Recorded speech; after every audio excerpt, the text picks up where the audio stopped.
ಇದು ನಾನು ದಾಸವಾಳ ಹೂವಿನಿಂದ ಒಂದು ಗೊಜ್ಜು ರೆಸಿಪಿಯನ್ನು ಮಾಡುತ್ತಾ ತೋರಿಸುತ್ತೇನೆ. ಗೊಜ್ಜು ರೆಸಿಪಿಗೆ ಬೇಕಾಗುವ ಸಾಮಗ್ರಿಗಳು: ತೆಂಗಿನ ತುರಿ 1 ಬಟ್ಟಲು, ಕೊತ್ತಂಬರಿ 1 ಚಮಚ, ಜೀರಿಗೆ ಅರ್ಧ ಚಮಚ, ಹುಣಸೆಹಣ್ಣು, ಮೆಣಸು, ಮೆಂತೆ, ಇಂಗು, ಬೆಲ್ಲ, ಸ್ವಲ್ಪ ಬೆಲ್ಲ, ಒಗ್ಗರಣೆಗೆ ಉದ್ದಿನಬೇಳೆ, ಬೇವಿನ ಸೊಪ್ಪು, ಸಾಸಿವೆ ಮತ್ತು ಉಪ್ಪು. ಮೊದಲಿಗೆ ಬಾಣಲೆಗೆ 2 ಚಮಚ ಎಣ್ಣೆಯನ್ನು ಹಾಕಿ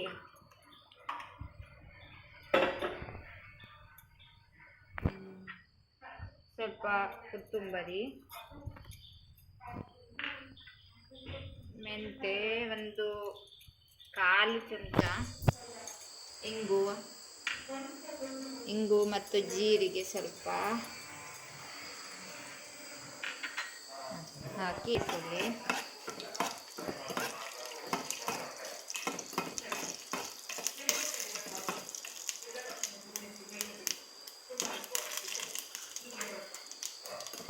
ಇದಕ್ಕೆ ದಾಸವಾಳ ಹೂವನ್ನು ಹಾಕಿ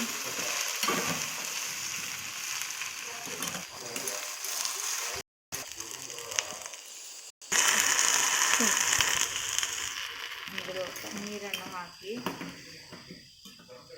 ತೆಂಗಿನ ತುರಿಯನ್ನು ಹಾಕಿ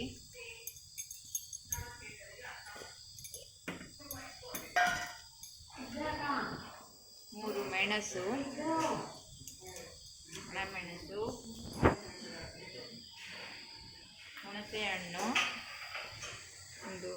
ಹುಣಸೆಹಣ್ಣು,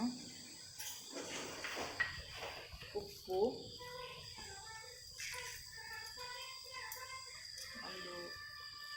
ಒಂದು ಚಮಚ ಉಪ್ಪು, 1 ಚಮಚ ಬೆಲ್ಲ.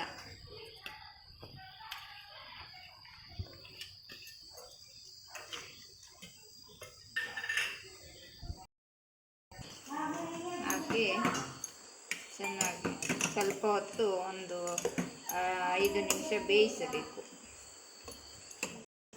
ಇದು ಸ್ವಲ್ಪ ತಣಿಸಿಕೊಂಡು ಮಿಕ್ಸಿಗೆ ಹಾಕಿದ್ದೇನೆ, ರುಬ್ಬಿಕೊಳ್ಳಬೇಕು.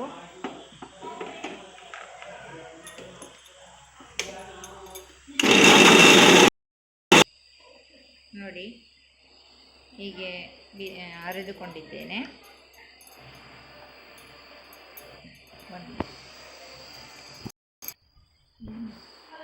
ಈಗ ಒಗ್ಗರಣೆಯನ್ನು ಮಾಡಿಕೊಳ್ಳಲು ಸ್ವಲ್ಪ ಸಾಸಿವೆ ಕಾಳು, 1 ಸಣ್ಣ ಚಮಚ ಸಾಸಿವೆ ಕಾಳು, ಸಣ್ಣ ಚಮಚ ಉದ್ದಿನಬೇಳೆ, ಸ್ವಲ್ಪ ಕರಿಬೇವು,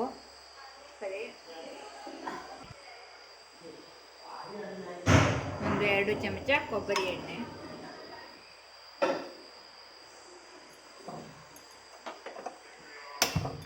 ಹಾಕಿ ಒಗ್ಗರಣೆ ಮಾಡಿಕೊಳ್ಳಬೇಕು.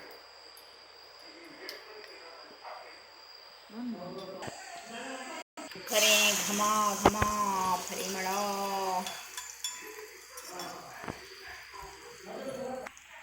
ಈಗ ರುಚಿಕರವಾದ, ದೇಹಕ್ಕೆ ತಂಪು ಕೊಡುವ ದಾಸವಾಳ ಹೂವಿನ ಗೊಜ್ಜು ರೆಸಿಪಿ ರೆಡಿಯಾಗಿದೆ. ನೋಡಿ, ಮಾಡಿ ಆನಂದಪಡಿ. ನನ್ನ ರೆಸಿಪಿಯನ್ನು ಇಷ್ಟಪಡಿ ಲೈಕ್ಸ್ ಮಾಡಿ, ಶೇರ್ ಮಾಡಿ, ಸಬ್ಸ್ಕ್ರೈಬ್ ಮಾಡಿ. ಧನ್ಯವಾದಗಳು.